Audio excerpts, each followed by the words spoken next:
تبلیغی جماعت والے اگر واقعی سچ جاننا چاہتے ہیں تو اس ویڈیو کو پورا دیکھیں، اور اس ویڈیو کو دیکھنے کے باوجود بھی اگر آپ کی آنکھیں نہیں کھلی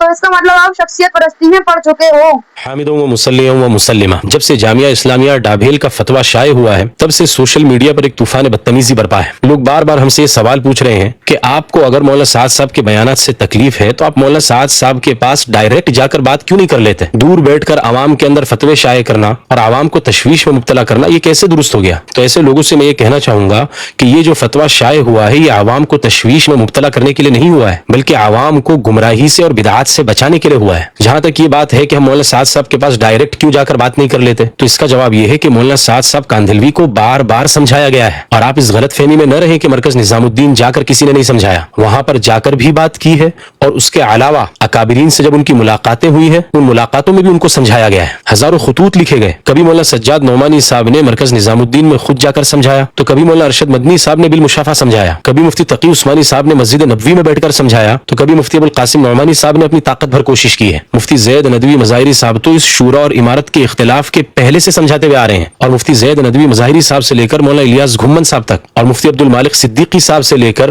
محبوب العلماء والصلحاء مفتی احمد خانپوری صاحب تک، کسی نے خطوط کا تانتا باندھا تو کسی نے فون پر بات کرنا مناسب سمجھا، کسی نے صراحتاً مولانا سعد صاحب کے خلاف فتاوی اور رسائل شائع کیے، تو کسی نے اشارتاً و کنایتاً اپنے بیانات میں مولانا سعد صاحب کو توجہ دلانے کی کوشش کی۔ الغرض ہر ممکن کوشش کرنے کے بعد بھی مولانا سعد صاحب نے ان اکابرین میں سے کسی ایک کی بھی مان کر نہ دی، بس اپنی ہی ضد اور ہٹ درمی کا عجیب نمونہ پیش کیا، اور نئی نئی بدعات پھیلانا، خود ساختہ دینی تشریحات کرنا، تفسیر بالرائے المذموم کرنا، آپ صلی اللہ علیہ وسلم کی حدیث میں قصداً جان بوجھ کر جھوٹ ملانا، عوام کے مجمع میں شذوذ پھیلانا، مرجوع اقوال کی تشہیر کرنا، مفتی بنے بغیر فتوے دینا، یہ سب مولانا سعد صاحب کا روزانہ کا معمول بنا رہا۔ اکابرین